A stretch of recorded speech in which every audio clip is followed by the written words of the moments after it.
Ella era una viuda marcada por rumores, perseguida por una familia que quería verla callada. Y él era un hombre joven, poderoso, dueño de una hacienda donde el luto todavía habitaba en los pasillos. Lo que nadie esperaba era que justamente Ali, donde todo parecía preparado para enterrarla en silencio, naciera un amor capaz de enfrentar el escándalo, la mentira y la crueldad de un mundo que no perdona a una mujer que vuelve a respirar. Porque ¿qué pasa cuando un joven decide amar a una viuda a la que todos llaman indigna? ¿Y qué ocurre cuando esa viuda, acostumbrada a ser menospreciada, encuentra en sus ojos no juicio, sino refugio? Si tú crees que el amor verdadero no tiene edad, no tiene conveniencia y no se arrodilla ante la maldad de los demás, comenta desde qué ciudad o país estás viendo y suscríbete al canal, porque la historia de Isabela y Julián no comienza con promesas bonitas.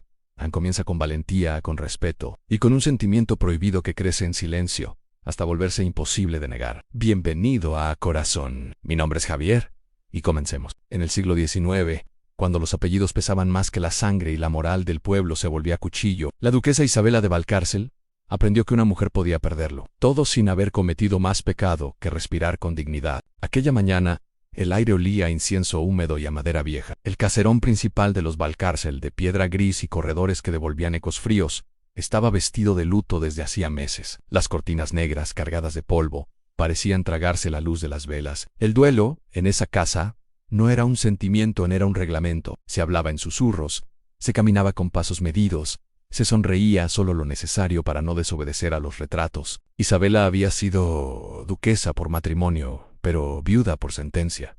Nadie preguntaba si el amor había existido. Lo único que importaba era lo que quedaba en una herencia amplia, un título con tierras y un hijo joven, Emilio, ya casi un hombre, al que todos miraban como futuro dueño de todo. Y al lado de ese futuro, una mujer que todavía respiraba. La frase que se le quedó pegada a la piel no llegó como grito, sino como ceremonia. Fue pronunciada con voz de notario y bendecida por miradas severas, en una sala que olía a tinta, a cuero y a vino rancio. Le hicieron entender, con palabras finas y veneno educado, que una viuda debía ser discreta, casi invisible, que la tristeza era un deber, que la voluntad de una mujer podía confundirse con capricho y, peor aún, con peligro. Le dijeron, de un modo que no admitía respuesta, que ella no era digna de decidir por sí misma. No lo dijeron por compasión. Lo dijeron porque necesitaban que Isabela creyera esa mentira para que firmara sin levantar la cabeza. El notario de la familia, don Basilio Cárdenas, llevaba guantes oscuros incluso dentro de la casa. Sus dedos olían a metal frío, como monedas recién contadas. Hablaba de protección, de cuidado, de paz, de evitar escándalos. Cada palabra sonaba como un candado. A su lado, el médico de cabecera, el doctor Salvatierra, fingía una mirada triste y profesional, pero sus frascos de vidrio alineados como soldados despedían un olor agrio, con un rastro metálico que se pegaba al fondo de la garganta. Isabela llevaba semanas sintiéndose extraña. A veces le temblaban las manos al tomar una taza de caldo. A veces el mundo se volvía demasiado blanco, como si la luz la empujara hacia atrás. La lengua le sabía a cobre en ciertos momentos, como si hubiese mordido una moneda. El doctor lo llamaba nervios, pena u acumulada o fragilidad de mujer. La familia lo llamaba confirmación. La escena que la quebró de verdad no ocurrió en el caserón, sino afuera, frente a la iglesia del pueblo, donde las piedras del atrio estaban mojadas por una lluvia fina que olía a tierra removida. Allí, bajo un cielo gris, la gente se juntó como se junta ante un espectáculo. Los hombres con sombrero, las mujeres con mantones oscuros, los niños con mirada curiosa. Las campanas habían sonado temprano, y con ellas llegó el rumor. La duquesa estaba perdiendo la razón. La duquesa era un riesgo para sí misma. La duquesa debía ser apartada por el bien de todos. No hubo gritos, hubo murmullos. Hubo frases que no se dicen completas, porque en el pueblo se aprende a herir sin mancharse las manos. Isabela escuchó su nombre mezclado con palabras como debilidad, vergüenza, imprudencia, y lo más cruel fue que la compasión sonaba igual que el desprecio. El cura, con sotana pesada y olor a cera quemada, se limitó a hablar de prudencia y recato. Don Basilio mostró papeles, el doctor habló de síntomas, la familia sentía como si fuera un rezo, y Emilio, su hijo, permanecía inmóvil, con la mandíbula tensa, sin saber dónde mirar. El joven tenía los ojos de su padre y la misma rigidez aprendida. Isabela entendió en ese instante que también lo habían cercado a él, solo que con otros nombres han de ver, honra, apellido. Ella sintió el impulso de alzar la voz, pero el aire se le hizo espeso, como si respirara tela mojada. Su corazón golpeaba con fuerza, y la cabeza le zumbaba con un sonido fino, como una aguja sobre un plato de metal. Quiso dar un paso y le fallaron las rodillas. Y entonces la gente lo tomó como prueba. Fue una caída sin sangre, pero con un ruido interior que no se olvida. La duquesa de Valcárcel se desplomó ante el atrio, y el mundo, en lugar de sostenerla, la señaló. La levantaron con manos que olían a jabón áspero y a lluvia. La llevaron de vuelta al carruaje. La cubrieron con un chal no por ternura, sino para que no se viera demasiado el temblor. Y en el trayecto, mientras las ruedas chirriaban sobre el barro, ella miró sus propios dedos y notó, otra vez, ese sabor metálico en la boca. De regreso al caserón, la esperaban las paredes altas, el silencio que no consuela y el olor a cera. En su habitación, sobre la cómoda, descansaba el medallón que había sido suyo desde joven, una pieza delicada, con una inicial grabada, regalo de su madre antes de morir. Esa noche, al tocarlo, lo encontró partido. La cadena estaba intacta, pero el círculo dorado tenía una grieta limpia, como hecha con herramienta. Dentro, donde solía guardar una miniatura, algo faltaba, y en su lugar había un rastro mínimo de polvo oscuro, casi como ceniza. Isabela no lloró de inmediato, primero sintió frío, un frío que subía desde el estómago, como si le hubieran arrancado una certeza. Entendió que no estaban solo vigilándola, estaban buscando, dentro de ella, dentro de su historia, dentro de aquello que podía probar algo, aquello que podría impedir que la convirtieran en sombra. Esa misma noche, entre sábanas con olor a lavanda marchita, oyó pasos en el pasillo, pasos suaves, a un rose de tela. Luego, el silencio. Al amanecer, encontró su escritorio ligeramente movido, apenas un dedo de distancia, y en la chimenea entre cenizas descubrió un borde chamuscado de papel con tinta corrida. No era imaginación.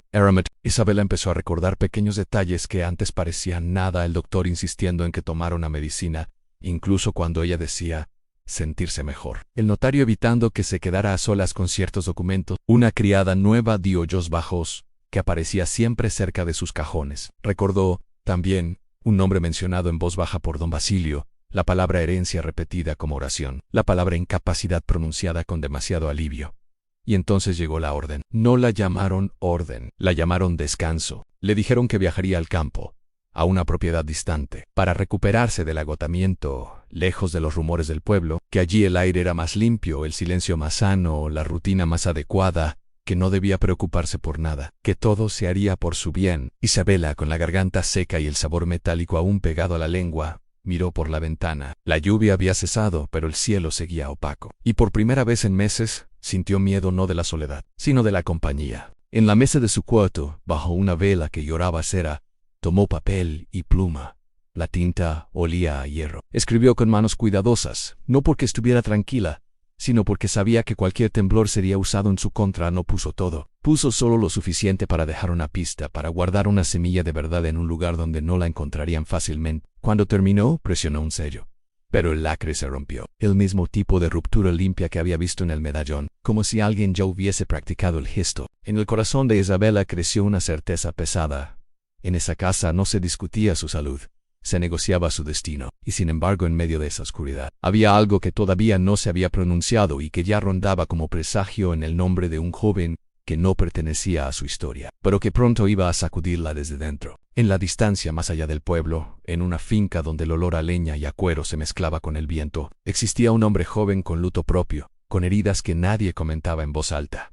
Un hombre que era amigo de su hijo, un hombre que, sin saberlo, iba a mirar a Isabela y descubrir en ella algo que el mundo le había negado, a una voz. Y esa voz, cuando empezara a despertar, iba a costar caro. Si ya sientes que a Isabela le están cerrando el mundo con papeles y murmullos, acompáñame en esta travesía y suscríbete. A veces, la justicia tarda, pero cuando llega, hace temblar hasta a los apellidos. El carruaje partió antes del amanecer, cuando el aire todavía olía a humedad y a ceniza apagada. Las ruedas, al girar, levantaban un barro oscuro que salpicaba la madera como si quisiera marcarla. Isabela viajaba dentro con el cuerpo rígido, envuelta en una manta que olía a alcanfor y a lana vieja. A su lado, una pequeña valija de cuero guardaba lo esencial en un peine, un pañuelo bordado, un libro de oraciones, y el medallón roto envuelto en tela, como si ocultarlo pudiera recomponerlo. Don Basilio no la acompañó. Eso ya era una respuesta. En su lugar, enviaron a un cochero silencioso y a una mujer mayor que decían encargada de cuidarla, una especie de acompañante sin rostro, con manos ásperas y mirada entrenada para no preguntar. Esa mujer llevaba un frasco pequeño en el bolso. El vidrio chocaba con un sonido claro cada vez que el carruaje se movía. Isabela no necesitó verlo para sentirlo. En su lengua, de pronto, apareció otra vez el rastro metálico, como si el cuerpo recordara antes que la mente. El camino hacia el campo era largo. El paisaje se abría en extensiones de tierra húmeda, cercas de madera, árboles retorcidos por el viento. A lo lejos, Las colinas parecían lomos oscuros bajo una neblina tenue. El olor a romero silvestre aplastado por las ruedas se mezclaba con el de la leña que salía de chimeneas lejanas. En cada parada, el frío se colaba por las rendijas del carruaje, como un animal insistente. Isabela había vivido entre salones y cortinas pesadas, pero el viaje le enseñó una verdad sencilla. El cuerpo no entiende de títulos cuando tiene hambre. A media mañana, sintió el estómago vacío, como una habitación sin muebles. Le ofrecieron pan duro y un poco de queso. El pan sabía a harina vieja y a polvo. El queso tenía un amargor leve. Ella comió igual, porque la debilidad era el arma que más querían usar contra ella. Mientras el carruaje avanzaba, Isabela observaba el mundo rural con una mezcla extraña de nostalgia y miedo. Las casas pequeñas, con techos bajos, olían a humo y a vida. Los niños corrían detrás de gallinas. Los perros ladraban y luego callaban, como si comprendieran que allí pasaba una tristeza importante. Las mujeres, al verla, se persignaban con rapidez, no por respeto sino por prevención. La acompañante le ofreció, con insistencia, la medicina. Isabela miró el frasco. El líquido era claro, pero tenía un brillo raro apenas perceptible, como si en el fondo se escondiera una chispa. Isabela negó con la cabeza y dijo que no era necesario. La mujer insistió, con el tono de quien cumple órdenes. Isabela volvió a negarse, y esa negativa le costó un mareo breve, como si el mundo se inclinara. No supo si fue por el viaje o por el miedo, solo supo que debía sostenerse. Cerca del mediodía, el camino cambió. La tierra se volvió más firme, la vegetación más alta. El olor a caballo y a cuero dominó el aire, mezclado con el perfume amargo de la lluvia reciente. El carruaje se internó en una arboleda y de pronto apareció ante sus ojos una verja grande de hierro negro. Estaba decorada con flores de metal y puntas finas, como advertencia. Al cruzarla, el sonido de los cascos resonó distinto, más hueco, como dentro de un lugar que guardaba secretos. La hacienda se alzó al final de una avenida de árboles altos. No era un palacio, pero tenía la presencia de algo antiguo y poderoso. Muros de piedra clara, techos altos, ventanas profundas. La fachada parecía observar a quien llegaba. Había olor a establo y a jazmín. Había silencio en los rincones, como si la casa respirara despacio. Isabela bajó del carruaje con cuidado. Sintió el cansancio en las piernas, un temblor pequeño que quiso ocultar. La tierra bajo sus zapatos estaba húmeda y firme. Un perro viejo la observó desde lejos, sin ladrar. A la puerta principal, una mujer robusta y erguida la esperaba. Su delantal era impecable, y sus manos olían a jabón y a cebolla recién cortada. Sus ojos, en cambio, olían a experiencia en ojos de quien ha visto caer a muchos y levantarse a pocos. Era doña Remedios, el ama de llaves. La recibió con una reverencia medida, sin exceso de servilismo, como si supiera que en el campo los títulos también se desgastan, pero no se niegan. Doña Remedios no preguntó demasiado. Solo observó. Observó la palidez, la rigidez de los hombros, el medallón roto escondido en la valija, como si las cosas rotas tuvieran un modo de sonar aunque estén envueltas. Isabela sintió que esa mujer era un filtro, un muro entre ella y la casa. Doña Remedios habló con cortesía, con ese respeto que no nace de la obediencia, sino de la disciplina. Le explicó, sin adornos, que la hacienda tenía reglas, que el ritmo de allí no se ajustaba a caprichos, que el silencio era necesario y el orden, sagrado. No era una amenaza abierta, pero sí un aviso. Como si dijera sin decirlo que allí también se medían las reputaciones. La llevaron al interior. El suelo de madera crujía con olor a cera fresca. Los pasillos eran largos, con cuadros de antepasados que parecían mirar con desaprobación. La luz entraba filtrada, y en el aire se mezclaban aromas de café, cuero y flores secas. En una sala lateral, Isabela vio una mesa pequeña con una bandeja de plata. Encima, un frasco similar al que llevaba su acompañante, el mismo brillo, la misma promesa amarga. Doña Remedios notó su mirada y, sin cambiar el gesto, indicó que allí el dueño de la casa había pedido que la duquesa tuviera todo lo necesario para su recuperación. La palabra recuperación sonó demasiado pulida. Isabela sintió que, incluso en ese lugar distante, la jaula viajaba con ella. Entonces apareció una presencia que no necesitaba anunciarse. No fue una entrada ruidosa, fue un cambio en el aire. Un olor leve a tabaco apagado y a papel como de despacho. Un paso firme, contenido, una sombra proyectada desde el pasillo. Isabela lo vio primero de perfil. Un hombre joven, alto, vestido de negro sobrio, con el cabello ordenado y los ojos cansados. No era viejo, pero había en su rostro una seriedad que no correspondía a la edad. Llevaba luto, sí, pero no como exhibición, sino como parte de la piel. Sus manos tenían pequeñas marcas como de trabajo real, no solo de pluma. En el dedo, un anillo sin brillo.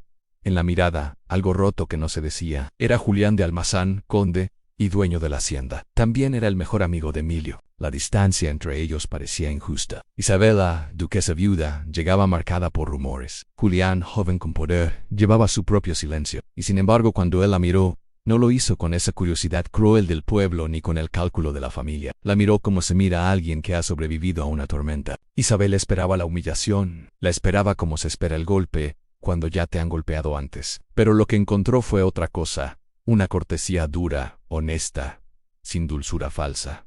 Julián inclinó la cabeza en reconocimiento. No sonrió, pero tampoco redujo a Isabel a un problema. En su mirada había respeto, y también precaución, como si él mismo entendiera que el mundo podía ser injusto, y que había que elegir con cuidado dónde pararse. Dona Remedios, siempre atenta, hizo saber que la habitación estaba lista. Isabela caminó detrás, sintiendo el peso del viaje en la espalda. El pasillo hacia su cuarto tenía una ventana grande. Por ella vio campos extendidos, un establo, y una zona de jardines donde el olor a tierra húmeda se elevaba como promesa. También vio, a lo lejos, una figura pequeña cuida a niño, inmóvil junto a un árbol, como si estuviera acostumbrado a observar sin pedir permiso. Isabela sintió un pinchazo extraño en el pecho. No supo si era tristeza o intuición. En su habitación, la cama era amplia, con sábanas limpias y olor a jabón.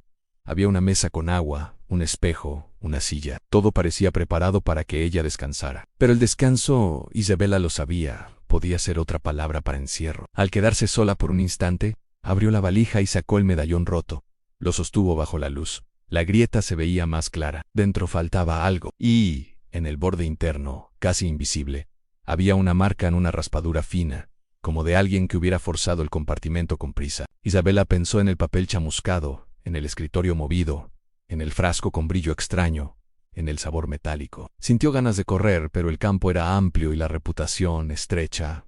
Si huía, sería culpable. Si se cuidaba, podría morir sin que nadie lo llamara muerte. Y entonces recordó, como un hilo que tiraba desde el fondo, que Julián era amigo de Emilio. Que Julián había estado en su casa en otras temporadas, cuando Emilio era más joven, cuando el mundo aún parecía ordenado. Recordó una tarde lejana en que el joven había recibido un libro con olor a tinta reciente, y se lo había devuelto con respeto. Recordó que Julián siempre miraba alrededor antes de hablar, como si supiera que las paredes escuchan. Isabela comprendió que esa hacienda no era solo un refugio. Podía ser una trampa, o una frontera. Esa misma noche, el viento golpeó las ventanas con olor a lluvia y hojas. En el corredor, la casa crujía como si se acomodara. Isabela, sentada en la cama, escuchó un sonido bajo que venía del jardín en un tintineo metálico, breve, como de cadena. Se asomó apenas no vio a nadie, pero en el suelo, junto al marco, encontró algo diminuto en un pedazo de lacre rojo idéntico al que se le había roto al sellar la carta. Alguien había llegado antes que ella. Alguien seguía su rastro. Y mientras el silencio del campo parecía envolverlo todo, Isabela sintió por primera vez una idea peligrosa quizá en ese lugar. Lejos del pueblo, el amor no sería solo consuelo, sino Micro, se te hablo 2.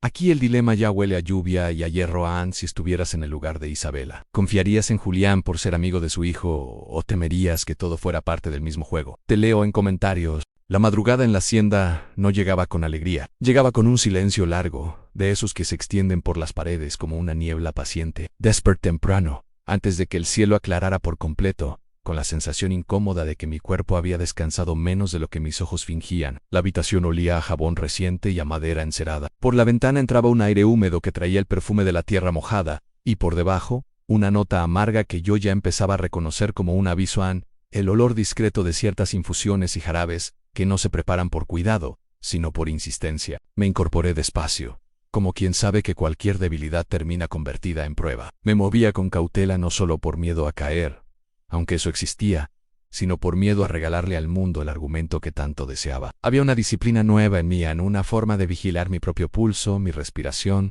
incluso el modo de apoyar los pies, porque yo había aprendido en carne propia que los demás no ven a una viuda, ven una posibilidad, ven un papel por firmar, un silencio por forzar, una mujer a la que pueden hacer dudar hasta que se rinda. En el corredor la luz era gris. Escuché a lo lejos el golpe suave de un balde, pasos firmes, el rumor organizado de una casa que despierta porque necesita funcionar. Y vi a doña Remedios erguida, con el delantal impecable, las manos con olor a jabón y a cebolla recién cortada. Y esa mirada, que no es curiosa ni compasiva, es una mirada que evalúa sin herir, que entiende sin exhibir. En mi vida anterior los ojos de la gente solían tener dos extremos.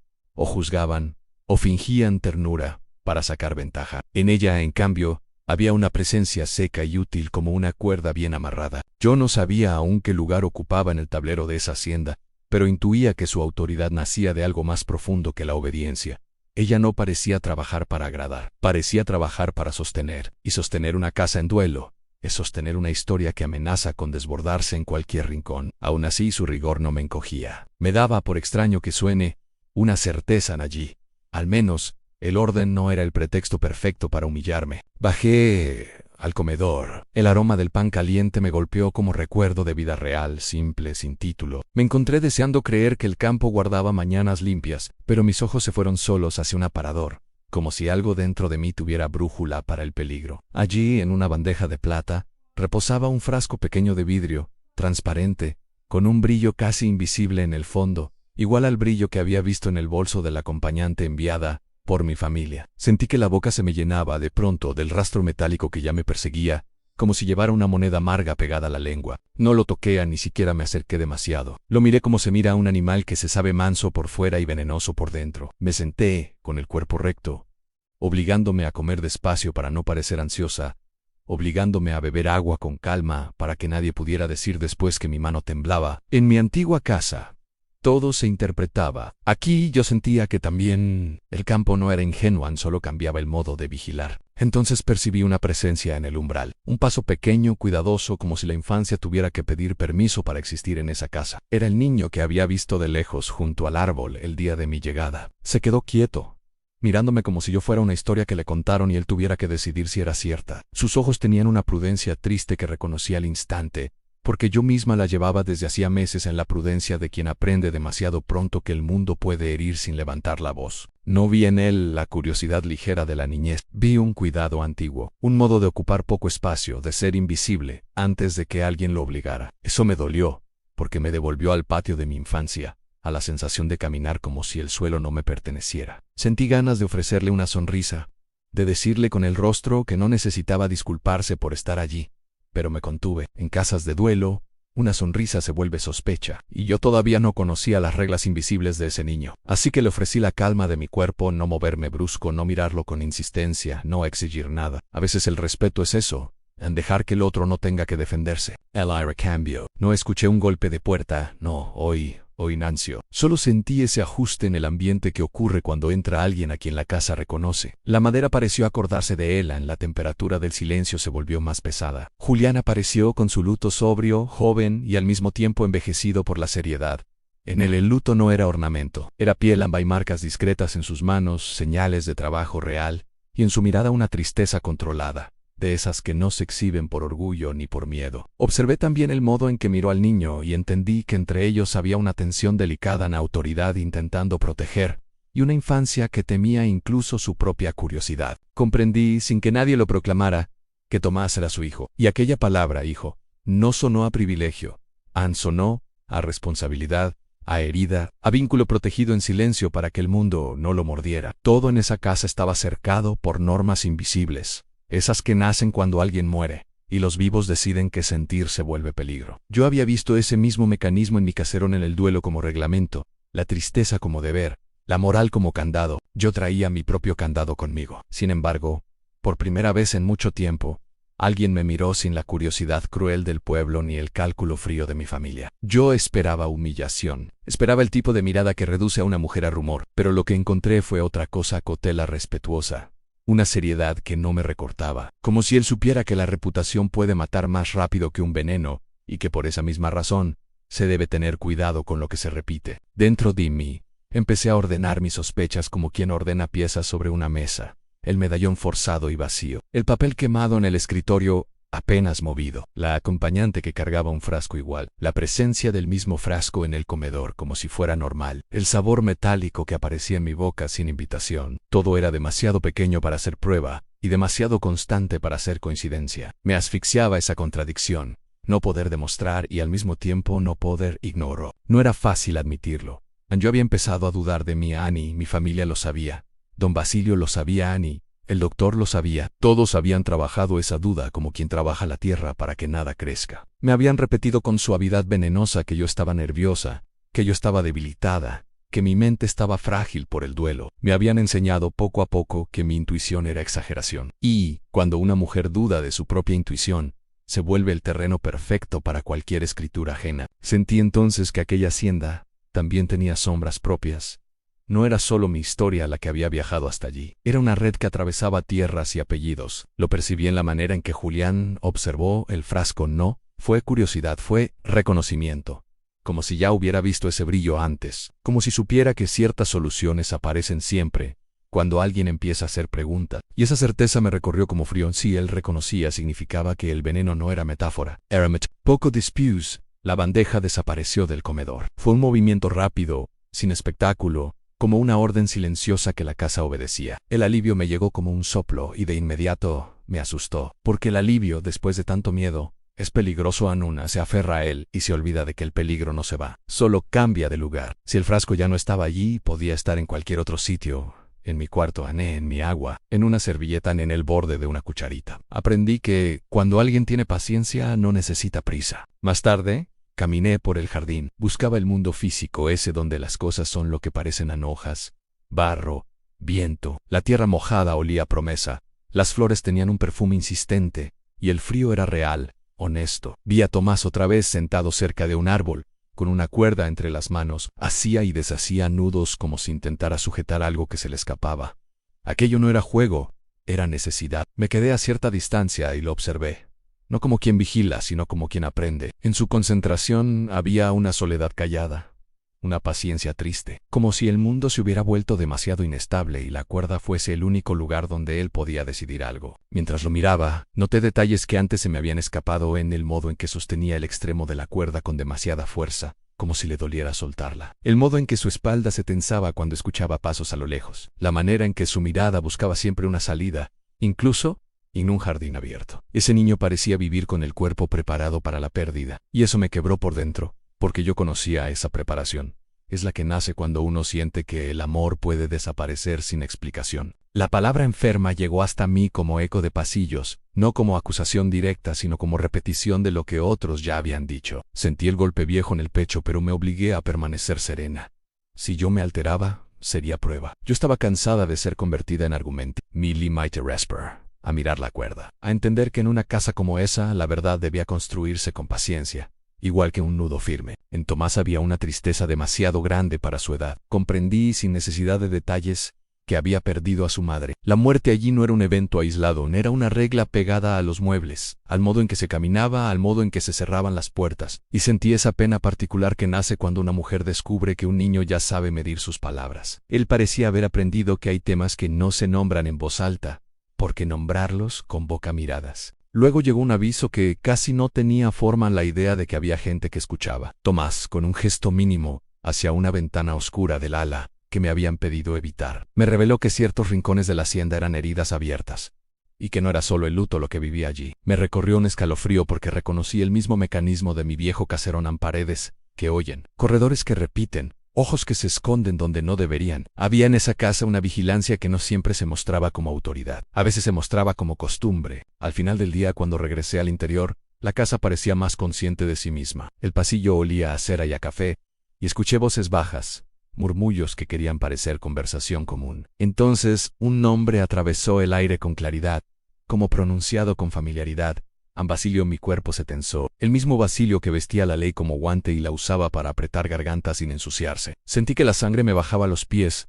Ese nombre no pertenecía al campo, pertenecía a la sombra que había intentado encerrarme. Me aparté antes de ser vista. No era cobardía, era estrategia. Estaba aprendiendo que para sobrevivir a veces hay que convertirse en sombra por un instante, solo para elegir mejor cuando reaparece. En una casa grande, la dignidad no se grita, se administra. Esa noche apareció otra infusión. El aroma era de hierbas y calma fingida, pero debajo estaba el mismo rastro metálico que ya se había vuelto mi alarma. No la toqué. Y, al mirar a doña Remedios, percibí que tampoco insistía. Había en ella una comprensión muda, como si conociera el juego y supiera que, en ese tablero, yo tenía que decidir por mí misma. Aquella mujer no me prometía nada, solo evitaba, con pequeñas acciones, que me empujaran al borde sin resistencia. Cuando quedé sola, aseguré la puerta. Me apoyé en ella como si mi propio cuerpo pudiera convertirse en cerradura. Tomé el pequeño trozo de lacre rojo que había encontrado junto a la ventana la primera noche, y lo sostuve en la palma con cuidado, como si fuera una prueba de que mi miedo tenía forma. Lo miré largo rato.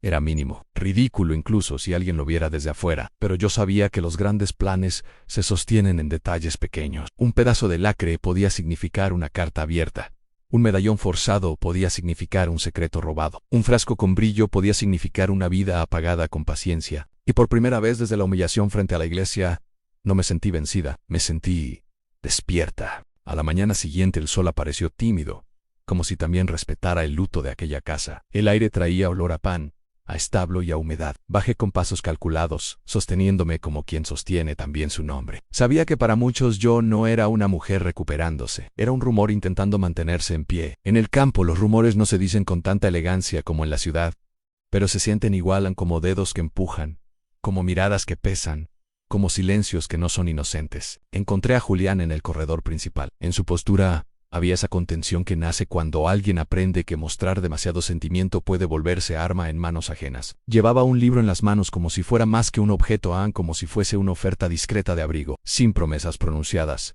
Me sorprendió incluso que no hubiera prisa en su presencia. El poder suele caminar con apuro porque cree que todo le pertenece. Él, en cambio, caminaba como quien sabe que el tiempo también puede ser enemigo. Caminamos hacia la biblioteca. El pasillo era un desfile de retratos antiguos, rostros severos que parecían juzgar incluso el aire. Me recordaron los tribunales silenciosos de mi caserón. Yo había vivido bajo ojos pintados que exigían compostura hasta en el llanto. La diferencia ahora era que, a mi lado, la presencia de Julián actuaba como límite frente a la crueldad invisible. No era romanticismo, era una protección sobria, casi instintiva, y por extraño que fuera, esa sobriedad me daba más paz que 1000 palabras dulces. Cuando la biblioteca se abrió, fue como entrar en un lugar donde la verdad respiraba con menos miedo. El olor a papel viejo, madera y un rastro leve de tabaco impregnado en las paredes me trajo una calma inesperada. Aquella sala no estaba hecha para impresionar. Estaba habitada. Había libros gastados, páginas marcadas, un escritorio con tinta, una escalera pequeña, incluso una silla con el respaldo un poco vencido por el uso. Era un sitio donde alguien se sostenía cuando el resto de la casa pesaba demasiado. Yo avanzé entre estantes, pasando los dedos por los lomos con delicadeza, como quien toca lo que queda cuando el mundo insiste en mentir. La textura del cuero envejecido me ancló. Allí, en medio de tanto papel, mi mente se sentía menos atacada, porque el papel puede ser arma, sí, pero también puede ser refugio. Los libros no me pedían que fuera otra, no me exigían que actuara de viuda perfecta, simplemente estaban con su verdad quieta. Miré títulos de historia, poesía, cuadernos de cuentas, y entonces mi atención se detuvo en algo que no era libro, en un paquete de documentos atado con una cinta roja. No estaba escondido del todo, estaba guardado como se guarda algo que duele, pero no se puede tirar. La cinta tenía marca de lacre antiguo y el sello. El sello llevaba una flor de líneas finas que me heló la sangre, porque se parecía demasiado al sello de Basilio Cárdenas. La misma elegancia venenosa, la misma firma simbólica de quien cree tener derecho a decidir destinos. Fue como si mi vida anterior se metiera de golpe en esa sala. En ese instante comprendí, sin necesidad de que nadie me lo explicara, que la red era más grande de lo que yo había imaginado, que no terminaba en mi apellido, que cruzaba propiedades, herencias, casas distintas, y percibí en Julián una rigidez repentina, no de Grisian, sino de memoria. Una memoria que se le tensaba en los hombros en el modo de respirar. Yo no necesitaba oír palabras para saber que aquel sello no era casualidad para él. Todo encajó con claridad amarga. En esa hacienda también había ocurrido algo antes. Papeles apareciendo donde no debían. Movimientos de tierras disfrazados de formalidad. Intentos de arrancar propiedades mediante firmas y sellos. Y, como remate cruel, el recurso que yo ya conocía en ofrecer descanso, ofrecer remedios, ofrecer sueño, para que la pregunta muera antes de convertirse en denuncia. El mismo tipo de cuidado que se usa para empujar a una mujer hacia el rincón, donde ya no estorba. Sentí una rabia fría, pero controlada. No esa rabia que explota y se vuelve escándalo, una rabia lúcida, de las que te enderezan la columna. Porque, por primera vez, mi sospecha salía del terreno de lo íntimo y se volvía patrón. Y cuando algo se vuelve patrón, deja de ser paranoia. Se vuelve amenaza real. Dentro de mí, algo se reorganizó. Yo había sido entrenada a dudar de mí misma. Meses escuchando que era frágil, confusa, incapaz, habían cavado un hueco en mi confianza. Habían logrado que yo me preguntara si el sabor metálico era imaginación, si el mareo era debilidad, si el miedo era culpa. Me habían hecho sentir vergüenza de mi intuición, como si una mujer no tuviera derecho a percibir lo que no está firmado. Y de pronto, al ver ese sello, sentí suelo firma. Yo no estaba inventando, me estaban empujando a aparecer. El alivio me dolió, porque la esperanza en estos casos nace junto al peligro. Quien entiende el juego se vuelve objetivo más rápido. Y aún así, era imposible no sentir esa chispa de vida dentro Han, La idea de que quizá no estaba condenada a perderme, que quizá había un lugar, aunque fuera pequeño, donde mi lucidez podía sostenerse. También sentí otra cosa, más difícil de nombrar. Ann-Jo no estaba siendo tratada como caricatura bajo ese techo. Había un límite alrededor de mi Ann, un límite impuesto por la voluntad del dueño de la casa. No era una promesa romántica, era una regla, y yo, que había vivido demasiado tiempo sin reglas que me protegieran, recibí ese límite como una manta inesperada en una noche fría. Me di cuenta de que el respeto, cuando es verdadero, no se muestra con halagos, se muestra con fronteras claras. Pero la casa, como siempre, interrumpió cualquier respiración tranquila con urgencia. Un movimiento afuera, pasos rápidos, voces alteradas, el sonido inconfundible de un animal asustado. La rutina del campo llamó a Julián con esa brutalidad con la que el destino llama a la gente sin pedir permiso. Yo lo seguí, no por curiosidad, sino por una necesidad extraña de no volver a ser apartada, de no volver a ser tratada como una porcelana frágil que se guarda para que no moleste. El patio olía a cuero, a tierra y a pasto mojado. El viento era frío y cortante. A lo lejos un caballo negro se debatía no como fiera, sino como criatura tomada por el pánico. Los hombres alrededor lo empeoraban con su prisa, con su tensión, con esa forma común de resolver que solo asusta más. Yo vi con claridad que no era maldad del caballo, era miedo, y el miedo, cuando se acorrala, muerde. Noté un detalle que gritaba en silencio: la cuerda estaba mal puesta, raspando la piel del cuello, y cerca de la oreja había una marca oscura, sangre seca. Alguien lo había lastimado o lo había tratado con una torpeza cruel. La violencia no siempre llega como golpe grande, a veces llega como descuido, como prisa, como indiferencia. Ese caballo era el retrato de lo que intentaban hacer conmigo, tensar la cuerda, hasta que el cuerpo parezca incontrolable, hasta que el mundo diga: «¿Ves? Está fuera de sí». Me acerqué con las manos abiertas, lenta, dejando que mi cuerpo hablara antes que cualquier palabra. No necesitaba convencer a los hombres.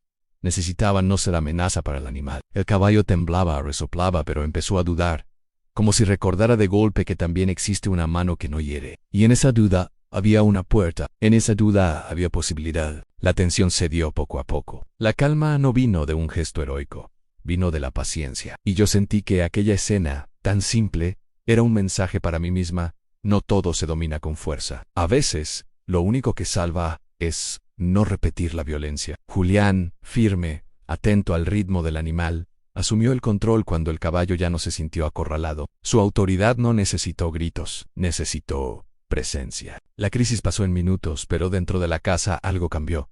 Lo sentí como si se abriera una grieta en un muro. En los ojos de Tomás vi una sorpresa que rozaba la esperanza, la visión de una adulta que no grita, que no amenaza, que no se impone con castigo. Ese niño, acostumbrado a vivir en puntas de pie, parecía ver por primera vez que la seguridad puede ser tranquila, y no una orden. Y en Julián percibí un reconocimiento sereno, sin halagos fáciles, en el reconocimiento de que yo no era la enferma que mi familia necesitaba fabricar, ni la sombra que el pueblo prefería señalar. Era alguien capaz de sostener calma, donde solo había mando, alguien que no necesitaba destruir para controlar. Y esa mirada, aunque sobria, me devolvió un pedazo de dignidad que yo creía perdido. Al volver al interior, el cansancio me pesaba en las piernas. Sí, pero dentro de mí se acomodaba una fuerza suave, como si mi cuerpo recordara que todavía podía servir para algo además de firmar papeles y soportar rumores. El corredor olía a cera, y el silencio parecía menos opresor. No porque el peligro se hubiera ido, sino porque yo ya no estaba completamente sin suelo. Había una grieta en el muro, y yo sabía, con esa claridad que duele, que las grietas no se cierran con facilidad cuando la verdad empieza a empujar desde adentro. Esa noche, al acostarme, escuché la hacienda respirar. El viento golpeó la ventana con insistencia, y el mundo exterior olía a lluvia y a hojas. Y aunque el miedo seguía allí, pegado al rodapié como sombra antigua, sentí con claridad que el muro tenía una grieta. Y las grietas, aprendí, a veces se convierten en puertas. Después de la mañana del caballo, la hacienda pareció mirarme de otra manera. No diré que se volvió amable, porque las casas antiguas no cambian de carácter como cambian las nubes. Pero sí sentí algo distinto en los corredores, como si el silencio ya no fuera solo vigilancia, como si también fuese espera. Caminé esa tarde con el cansancio metido en los huesos y la humedad subiéndome desde el suelo, y aún así noté que mis pasos sonaban menos ajenos. La madera bajo mis pies crujía en puntos específicos, y yo, sin proponérmelo, empecé a aprender la geografía de ese sonido donde el piso era más viejo, donde el pasillo se estrechaba, donde el aire se espesaba como si guardara secretos. En mi vida, el hogar siempre había sido una palabra peligrosa. Primero, porque lo confundieron con obediencia. Después, porque lo usaron como jaula. Y ahora, en esa hacienda, El hogar se me presentaba como una pregunta. ¿Podía una casa desconocida convertirse en refugio sin convertirse en prisión? Yo no tenía la respuesta, pero sí tenía una certeza. Allí había ojos que medían mi respiración, igual que en mi antiguo caserón. La diferencia era sutil, pero real. En Valcárcel, los ojos buscaban confirmación de mi supuesta fragilidad. Aquí, los ojos buscaban entender qué clase de mujer había llegado arrastrando un rumor. Sentía la curiosidad del campo, esa curiosidad que se disfraza de educación, pero que también sabe ser cruel. Sin embargo, debajo de esa curiosidad, existía otro elemento, el respeto por la autoridad del dueño de la casa. Y eso, aunque no era consuelo absoluto, era un límite. Doña Remedios se volvió una presencia constante sin ser invasiva. Yo la veía entrar y salir con su delantal impecable, con sus manos firmes, con ese modo de ordenar el mundo para que no se desmorone. Empecé a notar que su rigor era una forma de cariño que no se permitía suavidades. No me preguntaba por mi pasado, pero vigilaba ciertas cosas con precisión, el agua que me llevaban, los tiempos, los recipientes. Algunas tardes, cuando una criada joven, nueva, silenciosa, demasiado sumisa, se acercaba con bandejas o tazas, doña Remedios aparecía como si la casa misma la hubiera llamado, y la bandeja cambiaba de manos sin escándalo. Todo ocurría con una naturalidad ensayada, como si las guerras más peligrosas se libraran sin gritos. Yo no ignoraba lo que significaba eso. Significaba que alguien intentaba insistir. Significaba que el veneno no era idea suelta. Significaba que el método continuaba. Y sin embargo, en medio de esa tensión, Tomás empezó a aparecer en mi vida como un hilo discreto. No se acercaba con la confianza de un niño que ha sido abrazado muchas veces. Se acercaba con el cuidado de quien espera que lo rechacen. Lo veía cerca del jardín, junto a la cocina, en el corredor principal. A veces lo encontraba detrás de una columna, como si solo quisiera mirar sin ser visto. Otras veces lo veía en el patio, quieto, observando a los hombres trabajar con una seriedad que no correspondía a su edad. Yo fui aprendiendo su lenguaje sin palabras, su manera de comer rápido como quien teme que le quiten el plato, su manera de caminar sin ruido como si ocupar espacio fuera falta, su manera de tensar los hombros cuando una voz masculina se alzaba aunque no fuera amenaza. Ese niño tenía el cuerpo entrenado para la pérdida. Y me dolía, porque yo conocía esa educación del encogimiento NEM. A mí me la impusieron para volverme invisible. A él se le impuso la tristeza para que no molestara el duelo de los adultos. Había momentos en que me descubría observándolo con una mezcla de ternura y rabia. Ternura, porque su fragilidad era la de alguien que ya perdió demasiado. Rabia, porque nadie debería aprender tan temprano a ser prudente con su propia alegría. Yo, que había sido formada para no cometer escándalos, reconocía el mismo patrón en la vida de un niño también podía ser administrada por la opinión ajena. Julián, por su parte, se movía por la casa como si siempre llevara un peso en el pecho. Lo vi tratar asuntos con el capataz Eusebio, revisando cuentas, caminando por los campos con mirada dura, tomando decisiones que no se podían postergar. Era joven, sí, pero el luto lo volvía más viejo en la mirada. Su autoridad parecía haber nacido de la necesidad, no del gusto. Y yo empecé a entender algo. A un hombre así no se había hecho rígido por crueldad, sino por supervivencia. La hacienda dependía de Helen, el apellido dependía de Helen, y Tomás dependía de él, aunque no siempre supiera cómo demostrarlo. Eusebio era un hombre de manos grandes, leal a la idea de orden. Ese tipo de hombres no siempre son malos, a veces solo son peligrosos por costumbre. Su lealtad no se dirigía a las personas, sino a lo que cree que debe ser. Y lo que debe ser casi siempre coincide con lo que otros, más poderosos y más astutos, desean. Yo noté que Eusebio me miraba con una mezcla de respeto y sospecha, como quien intenta decidir si yo era amenaza o inconveniente.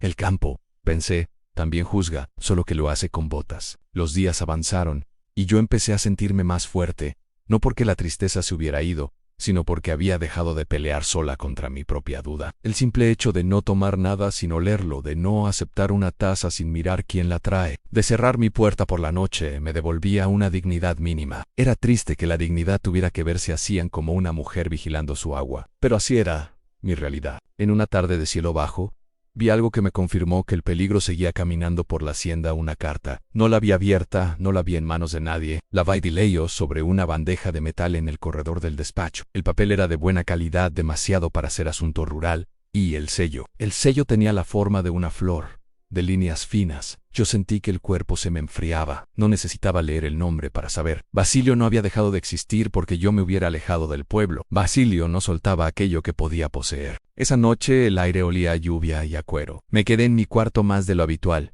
escuchando los pasos en el corredor. A veces la casa cruje sin intención. Otras veces los crujidos se vuelven mensaje. Yo aprendí a distinguir el paso apurado de una criada del paso pesado de un hombre. Aprendí el sonido de una llave girando en una puerta lejana. Aprendí el roce de tela contra pared. Y, en esa escucha, volví a sentir una verdad dura. Cuando alguien quiere hacerte parecer enferma, no necesita atacarte una vez, necesita insistir hasta que te canses de resistir. Al día siguiente, me encontré con Tomás cerca de la cocina. No diré cómo ocurrió porque fue tan simple como el azar en una puerta entreabierta él al oropén. El rumor de una olla. Lo vi con la mirada clavada en una mesa, donde doña Remedios había dejado migas para los pájaros. Tomás las recogía con cuidado, una por una, y las colocaba afuera, como si estuviera haciendo un acto secreto de justicia. Nada debe desperdiciarse. Nada debe quedarse sin destino. Esa escena me golpeó por dentro. En mi mundo, se desperdiciaba sin culpa porque el dinero anestesia la conciencia. Allí, un niño distribuía migas como si repartiera esperanza. Y entendí que Tomás necesitaba sentirse útil, como yo necesitaba sentirme viva. Hay almas que sobreviven no por lo que reciben, sino por lo que logran dar aún estando rota. Desde entonces, empecé a ayudar en pequeñas cosas. No como una señora que juega a ser humilde, sino como una mujer que se niega a desaparecer. Acomodé flores en un jarrón. Double T. Revisé un cajón de medicamentos cuando nadie miraba solo para verificar la repetición del mismo frasco. Limpié polvo de un estante bajo de la biblioteca. Gestos mínimos, sí, pero cada gesto era una afirmación. Aquí estoy, no soy un fantasma. Doña Remedios no me aplaudía, no me lo impedía, solo observaba. Y en esa observación había algo que me sostenía en el reconocimiento de mi voluntad. Ella sabía que mi lucha no era contra la fatiga, era contra el relato que querían imponer sobre mí. Con el paso de los días, Tomás fue acercándose sin darse cuenta, no con palabras porque yo no las buscaba, sino con presencia. Se sentaba cerca cuando yo estaba en el jardín, haciendo nudos o mirando las nubes como si las nubes le debieran explicaciones. Se quedaba quieto cuando yo tocaba un libro, como si los libros fueran un milagro doméstico. Me miraba de reojo cuando yo cruzaba el patio, como si buscara señales de que yo también iba a irme como se había ido su madre. Yo entendí que para Isnineo, la pérdida era una amenaza cotidiana, y comprendí que mi presencia, una mujer recién llegada, viuda, marcada por rumor, podía significar dos cosas, otro abandono o una posibilidad.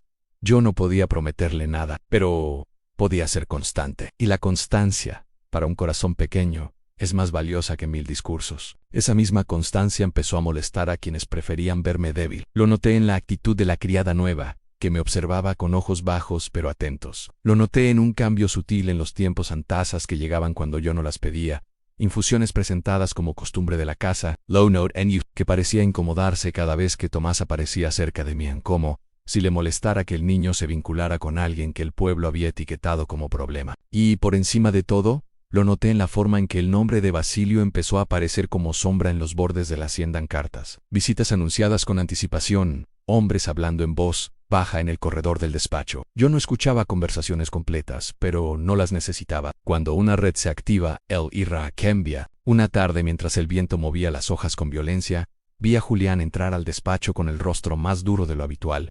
Llevaba el peso de una decisión. Yo no supe cuál, pero lo sentí. Lo sentí en el modo en que la casa incluso parecía contener la respiración. Los lugares aprenden a temer ciertas visitas. Y Basilio era una visita que olía a amenaza, aún antes de cruzar la verja. Esa noche, al cerrar mi puerta, me di cuenta de que mi lucha ya no era solo por mi Tomás, era parte del tablero. La hacienda era parte del tablero. Julián, con sus heridas, era parte del tablero. Si Basilio lograba quebrarme, no solo me arrancaría mi nombre, también alteraría la vida de esa casa. Y quizá eso era lo que más me asustaba, a la idea de que mi tragedia pudiera contagiar a quienes ya habían sufrido demasiado. Me acosté con esa certeza en el pecho, escuchando pasos en el corredor, oyendo la madera crujir como si contara historias antiguas. Y me hice una promesa silenciosa, no grandiosa, no teatral.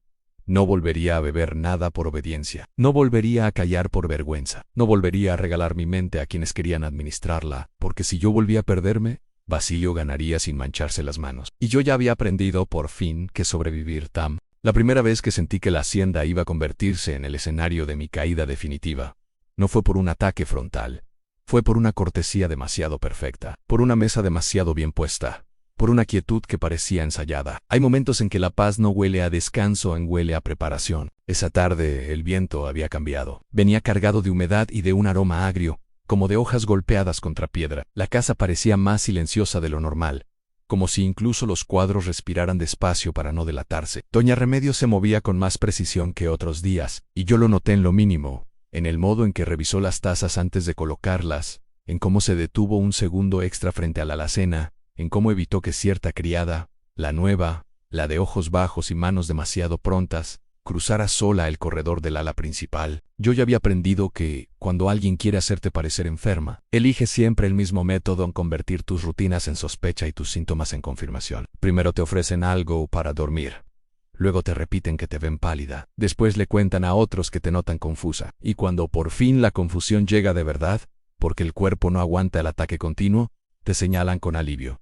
¿Lo ven? No estaba bien. Aquella tarde apareció una carta sobre la bandeja metálica del corredor del despacho. No la vi de cerca, pero reconocí el sello como si me hubiera quemado los ojos en la flor de líneas finas, elegante, venenosa. El sello de Basilio Cárdenas, que en mi mundo no era solo el de un notario, era el de un hombre capaz de volver ley cualquier abuso. No necesitaba estar presente para dominar una habitación. Le bastaba con existir en un papel. Yo no escuché conversaciones completas, pero escuché lo suficiente en pasos firmes en el despacho, una silla arrastrada, el murmullo de Eusebio con voz baja, y después, un silencio que se rompió con la llegada de alguien al patio. El sonido de cascos, un carruaje deteniéndose, el rumor de manos abriendo una puerta exterior. El ir a cambio, como si la casa hubiera reconocido a un enemigo antiguo. Esa noche, cuando vi a Julián cruzar el corredor con el rostro endurecido, supe que Basilio no se había contentado con perseguirme, había venido a reclamar. Yo pensé en Emilio, pensé en mi hijo como en un punto débil y a la vez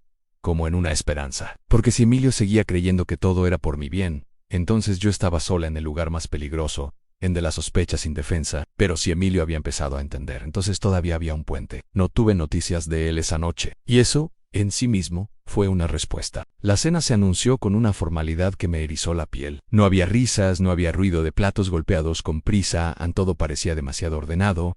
Tomás no bajó al comedor. Eso también era extraño. Ese niño, que había empezado a orbitar mi presencia, no aparecía. Su ausencia pesaba como si lo hubieran escondido. Y yo sentí, sin necesidad de confirmación, que lo habían apartado porque él podía ser impredecible. Un niño, a veces, dice la verdad sin querer. Doña Remedios me dejó la servilleta doblada con un cuidado excesivo. Me miró una sola vez, breve, y su expresión, tan contenida siempre, me entregó un aviso sin palabras a la atención. En ese instante entendí que ella también estaba en peligro, que, al protegerme, se había convertido en obstáculo. Y los obstáculos para hombres como Basilio se quitan. El plato principal llegó. El olor era agradable, casi reconfortante, pero lo agradable en mi vida reciente se había vuelto sospecha. Yo comí poco, lo suficiente para no despertar comentarios.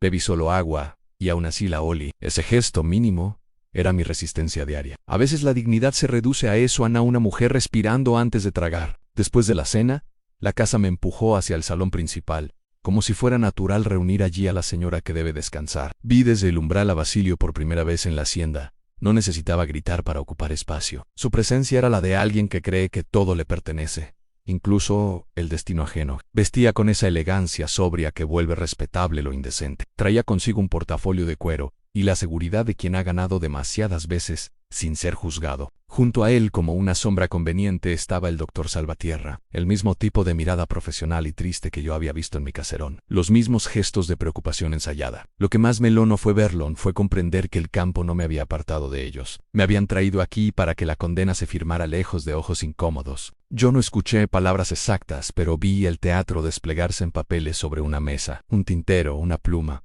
La postura de Basilio como quien ofrece solución, la del doctor como quien aporta ciencia. Y vi la pieza clave en un frasco pequeño colocado de forma casi casual, cerca del borde, como si no fuera importante.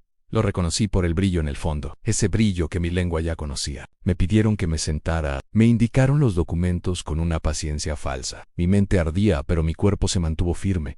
Yo sabía que si temblaba, ellos ganarían, no porque el temblor fuera prueba real, sino porque el mundo ama las pruebas que confirman lo que ya decidió creer. Entonces ocurrió algo que cambió el ritmo del golpe. Doña Remedios entró con una bandeja y, en lugar de acercarse a mí, se colocó de manera que su cuerpo interrumpiera el acceso al frasco. Fue una maniobra pequeña, casi invisible, pero yo la entendí como se entienden los gestos de una aliada que no puede declararse en voz alta. Ella estaba apostando su puesto y su seguridad por mi vida. Yo miré los papeles, no leí todo. No necesitaba hacerlo para entender la intención. Había palabras que se repiten cuando quieren borrar a una mujer con elegancia: incapacidad, tutela, representación, administración. Palabras que suenan limpias y por dentro huelen a encierro. Entendí, con una claridad brutal, que no querían solo mi firma, querían mi ausencia legal. Querían convertir mi voluntad en un objeto administrable. Querían que mi herencia, la Duval-Cárcel, fuera protegida por manos ajenas. Y, como pieza complementaria, querían sembrar escándalo en la hacienda,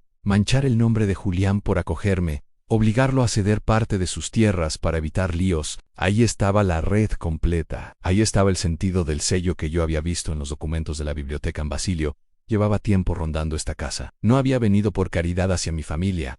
Había venido por propiedad, por control, por el gusto enfermo de ganar. Mi garganta se cerró, no de miedo, sino de indignación. Me vi a mí misma, meses atrás, en el atrio de la iglesia, desplomándome bajo la mirada del pueblo. Me vi en el carruaje, con el estómago vacío y el sabor metálico en la boca. Me vi en mi cuarto, sosteniendo el medallón roto, descubriendo el hueco donde antes guardaba una miniatura. Y de pronto entendí lo que faltaba no era un adorno, era una prueba. Mi madre me había dado ese medallón con una miniatura y un papel doblado, muy pequeño, casi un susurro. Un papel con un nombre y una fecha, una señal de una escritura antigua que mi padre había guardado por seguridad. Yo lo había olvidado en el duelo. Basilio no, habían venido a buscarlo. Y, al no encontrarlo completo, se dedicaron a borrarme. Yo no tenía ese papel, pero tenía algo igual de importante.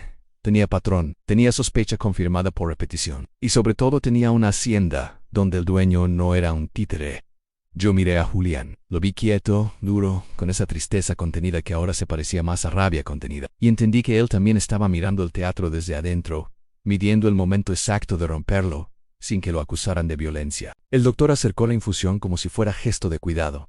Basilio acomodó los papeles como si fueran inevitables, y yo, en vez de tomar el frasco, hice lo único que podía hacer para no regalarles mi derrota. Me levanté. Mi cuerpo se mareó un instante, como si la sola tensión del momento quisiera traicionarme, pero me sostuve con la fuerza de saber que una caída allí no sería accidente, sería sentencia. Me apoyé levemente en el respaldo de la silla y respiré despacio. El aire olía a cera y a cuero, olía a casa antigua.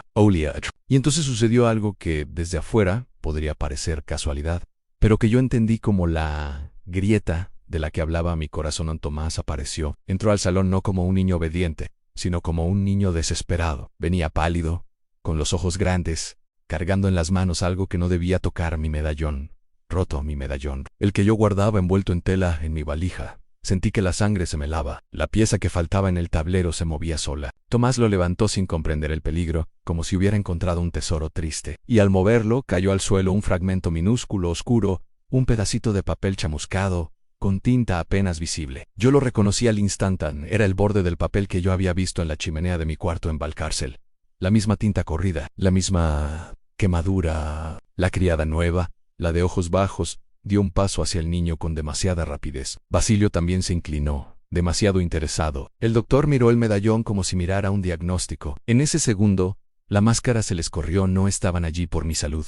Estaban allí por lo que yo guardaba. Y ahí, por fin, entendí la jugada completa. La caída en el atrio, mi debilidad, las medicinas, la expoliación legal, todo, era camino hacia ese papel, hacia ese dato, hacia esa prueba de una escritura antigua que podía impedirles el control absoluto. Julián se movió entonces con una rapidez seca. No fue un ataque, fue un acto de autoridad. La casa se alineó con el Eusebio, quedó inmóvil. Doña Remedios se interpuso. La criada retrocedió por miedo a ser descubierta. Yo sentí por primera vez que la trampa podía volverse contra ellos. No hubo gritos, pero hubo una decisión en el aire.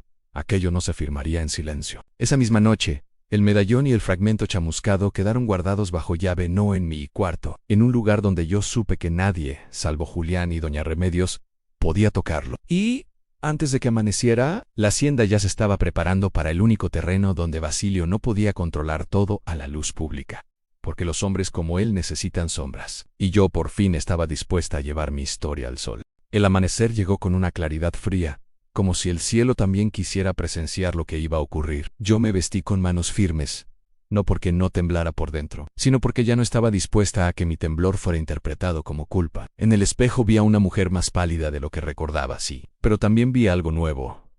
Una mirada que había dejado de pedir permiso para existir. Salimos de la hacienda hacia el pueblo más cercano, no como fugitivos, sino como quien decide enfrentar. En el carruaje, el camino olía a barro y a hojas. Cada sacudida me recordaba el viaje que me trajo hasta allí, el viaje de una viuda enviada a descansar para ser borrada con suavidad. Solo que ahora yo no viajaba hacia la jaula, viajaba hacia el juicio de la verdad. La noticia corrió rápido, porque los pueblos son veloces para el escándalo y lentos para la justicia. Pero ese día la plaza se llenó con un murmullo distinto. No era el murmullo fácil de chisme, era el murmullo de algo que podía volverse peligroso para quienes siempre mandaron. Basilio había apostado a una condena silenciosa. Lo obligamos a jugar a la vista de todos. El lugar no fue un tribunal elegante, fue una sala municipal, con paredes gastadas y bancos duros. Y aún así, para mí, tuvo la solemnidad de lo irreparable. Allí se definía si yo seguiría siendo persona o si me convertirían, legalmente, en sombra. Basilio llegó con su seguridad intacta, acompañado del doctor,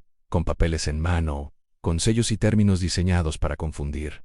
La fuerza de un hombre así no está solo en su maldad, está en su lenguaje. Él habla para que los demás crean que no entienden. Habla para que la gente se rinda por cansancio. Pero esta vez había piezas nuevas en el tablero. Julián no llegó solo como dueño de una hacienda. Llegó como alguien que había reunido un hilo de evidencias. Dona Remedios, aunque no se le permitiera hablar como igual en esa sala, estaba presente con la dignidad de quien ha sostenido una casa entera con sus manos. Eusebio, que al principio había sido un hombre de orden antes que de verdad, llegó con el rostro tenso de quien por fin comprende que la obediencia ciega también puede ser pecado. ¿Y Tomás? Tomás llegó sujeto a la mano de doña Remedios, con esa seriedad pequeña que no debería existir en un niño. Mi corazón golpeaba como si quisiera salirse del pecho. Yo sabía que, si Basilio lograba imponer su relato, todo se cerraría a mi herencia, mi libertad, mi credibilidad, y el golpe alcanzaría también a Julián, porque lo acusarían de haberme retenido o influenciado. La red siempre busca culpables fáciles. El doctor presentó su teatro en síntomas diagnósticos vagos, palabras como debilidad nerviosa, confusión, episodios. Basilio desplegó documentos donde mi nombre aparecía como si ya estuviera vencido. Yo vi mi firma imitada en un papel y sentí náuseas. No era solo falsificación. Era profanación. Era como si me arrancaran la voz y la pusieran a decir lo que yo jamás diría. Entonces entró la parte inteligente, la parte que cerraba las piezas como un mecanismo. Julián había guardado los documentos de la biblioteca con el sello floral y, lo más importante, había conseguido que un escribano externo, un hombre del distrito vecino, sin deuda con Basilio, revisara las fechas, las cadenas de custodia, los movimientos de propiedad. Yo no vi ese proceso, pero vi su resultado en el rostro de Basilio por primera vez. El notario entendió que su juego podía ser leído por alguien que no le debía respeto. Además, doña Remedios había hecho algo que solo una mujer como ella, acostumbrada a sobrevivir entre pasillos, podía hacer. Había conservado pruebas pequeñas, restos de lacre encontrados donde no debían, un registro de quién entraba y salía del ala principal, anotaciones mínimas sobre tasas insistentes y medicinas que aparecían sin ser solicitadas. Nada de eso por sí solo habría bastado, pero junto formaba un patrón, y el patrón es lo que rompe la excusa. El golpe definitivo llegó cuando el frasco, ese frasco con brillo en el fondo, dejó de ser rumor. Julián había hecho que se guardara uno de esos frascos exactamente como lo presentaban, con la misma infusión ofrecida para dormir. No fue necesario que alguien bebiera. Fue suficiente con que el médico del distrito, llamado por el escribano externo, analizara el contenido y describiera su naturaleza sedante, sus efectos acumulativos, la posibilidad real de provocar confusión, mareo, debilidad y episodios de desmayo si se administraba con frecuencia. Yo no necesitaba oír nombres científicos para entenderme. Habían estado envenenando lentamente con una máscara de cuidado. En ese punto, el relato del doctor Salvatierra se cayó como un telón viejo, porque lo que él llamaba fragilidad natural tenía una causa inducida, y lo que Basilio llamaba protección legal se revelaba como estrategia para robar. Pero todavía faltaba cerrar la pieza más íntima en el medallón. El fragmento chamuscado que cayó de él aquella noche no era el documento completo, pero era un puente. Tenía tinta suficiente para mostrar un nombre y una fecha, y esa fecha coincidía con una escritura antigua de Valcárcel que Basilio había intentado actualizar para ponerla bajo administración ajena. Es decir, el medallón no era joya sentimental, era escondite de una clave que impedía ciertos movimientos de propiedad. Mi madre no me había dado solo un recuerdo, me había dado una defensa en miniatura. Basilio lo sabía, por eso lo forzó. Por eso buscó dentro, por eso quemó lo que no pudo reconstruir entero. Y entonces apareció la pieza que yo temía y deseaba al mismo tiempo, Ana Emilio. Mi hijo llegó tarde, con el rostro descompuesto de quien ha corrido contra su propio error. No puedo describir el dolor exacto de verlo allí, porque no era solo mi hijo, Ana era el muchacho que habían usado como herramienta. Él había creído, como tantos hombres buenos criados en estructuras duras, que obedecer era cuidar. Y al descubrir la verdad llevaba la culpa pegada al cuerpo. Emilio no necesitó grandes palabras para cambiar el peso de la sala. Bastó con que confirmara detalles en la insistencia del doctor en mi casa. el control de Basilio sobre ciertos papeles, la rapidez con que habían querido declararme incapaz después de mi caída pública, bastó con que admitiera frente a todos que él mismo había sido convencido de que era por mi bien. Ese acto, un hijo reconociendo que estuvo equivocado, desarmó a Basilio más que cualquier peritaje, porque el notario había apostado a un hijo como escudo moral, y el escudo se volteó. Cuando llegó mi turno, yo sentí que el aire se volvía pesado, como si todas las miradas quisieran decidir por mí antes de que yo abriera la boca. Yo pensé en el atrio de la iglesia, en mi caída, en los murmullos. Pensé en cómo me habían convertido en espectáculo, y entendí que esta era mi oportunidad de decir lo que nunca me dejaron decir, en que una mujer puede estar triste y seguir siendo lúcida, que una viuda puede estar cansada y seguir siendo dueña de sí, que la dignidad no es ausencia de temblor, sino presencia de verdad. Yo no hice un discurso para convencer a los poderosos. Hablé para que la gente entendiera el mecanismo. Conté el sabor metálico. Conté los mareos que llegaban después de infusiones. Conté el medallón roto, el papel quemado, el lacre, las puertas que crujían de noche. Conté sobre todo lo que más vergüenza me daba, aunque llegué a dudar de mí misma, porque esa es la victoria favorita de los abusadores, aunque la víctima pida perdón por sospechar. Y, al nombrarlo, lo rompí. La resolución no fue un milagro rápido. Fue una decisión con peso. Se invalidaron los documentos presentados por Basilio. Se ordenó una investigación formal sobre el doctor y sobre la administración de sustancias sedantes con fines de manipulación. Basilio perdió en público el control de su narrativa. Y eso, para un hombre como él, es peor que una multa, es la pérdida del disfraz. La criada nueva desapareció antes de ser interrogada. Esa fue la única sombra que no logramos atrapar con mano propia. Pero su huida, Paradise Camante, cerró otra punta, confirmó que no era simple sirvienta, sino pieza puesta allí para vigilar y ejecutar. A veces, la fuga es confesión. Volvimos a la hacienda con el cuerpo agotado, como después de una tormenta. Yo sentía un vacío extraño. La tensión había sostenido mis músculos durante semanas, y de pronto el peligro se había movido.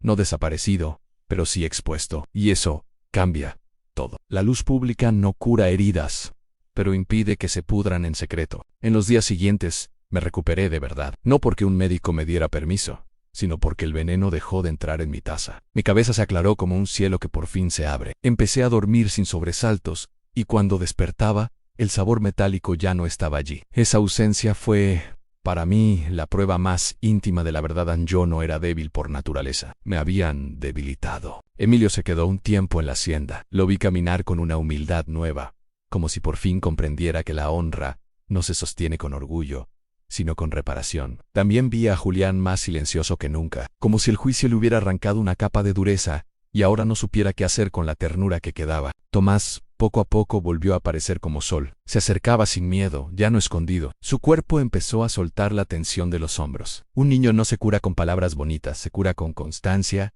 con ver que los adultos no se van, con ver que la casa no es una trampa, con ver que el amor no siempre termina en pérdida. Y llegó el cierre final, el que parecía imposible al inicio, en la pieza faltante del medallón. No apareció completa como por magia, apareció por consecuencia. Cuando Basilio fue investigado y sus oficinas fueron revisadas, se encontró un pequeño sobre con restos de papel parcialmente quemado y una miniatura antigua. La miniatura era de mi madre. El papel, aunque dañado, contenía lo suficiente para reconstruir la referencia de la escritura La, que protegía ciertos bienes y, sobre todo, demostraba que Basilio había intervenido con intención de manipular. Lo que él intentó destruir se convirtió, al final, en la prueba que lo condenó moralmente. Yo sostuve esa miniatura en mis manos con una tristeza suave. Mi madre me había dejado un escudo. Yo lo había llevado sin saberlo del todo, y aún así me había salvado. El final entonces no fue solo ganar un juicio, fue recuperar mi voz, fue recuperar mi mente, fue recuperar el derecho a no ser definida por rumores. Y el amor llegó como llegan las cosas verdaderas, sin prisa, sin teatro, con respeto. Juliano me ofreció salvación, me ofreció elección. Me ofreció un lugar en su vida sin convertirlo en jaula. Me ofreció construir, no poseer. Y yo, que había sido tratada como un objeto a administrar, entendí que ese era el gesto más grande a un hombre de poder, renunciando a ejercer poder sobre mí. Con el tiempo, la hacienda cambió, no por un cuento bonito, sino por decisiones concretas, a mejores condiciones para los trabajadores, un pequeño espacio de escuela para los niños del campo, un modo más humano de llevar las cuentas, la presencia de doña Remedios como autoridad respetada, sin necesidad de gritar. Tomás volvió a reír, no siempre, pero a veces. Y esas, a veces eran victoria. Acus dispius, cuando alguien mencionaba mi caída frente a la iglesia, Ya no lo hacía con burla, lo hacía con la incomodidad de saber que el pueblo también fue cómplice por silencio. Y yo aprendí a vivir con eso sin amargura. Porque no todos saben defender a tiempo, pero algunos aprenden cuando la verdad se vuelve imposible de ignorar. Si hay una moraleja en mi historia, no es la de una mujer rescatada, es la de una mujer que dejó de pedir permiso para existir. La de un niño que volvió a confiar. La de un hombre que entendió que la autoridad sin ternura es otra forma de abandono. Y la de una casa que, al final, dejó de escuchar secretos para sostener verdades, porque el amor verdadero no tapa herida, las mira no y con paciencia las ayuda a cerrar.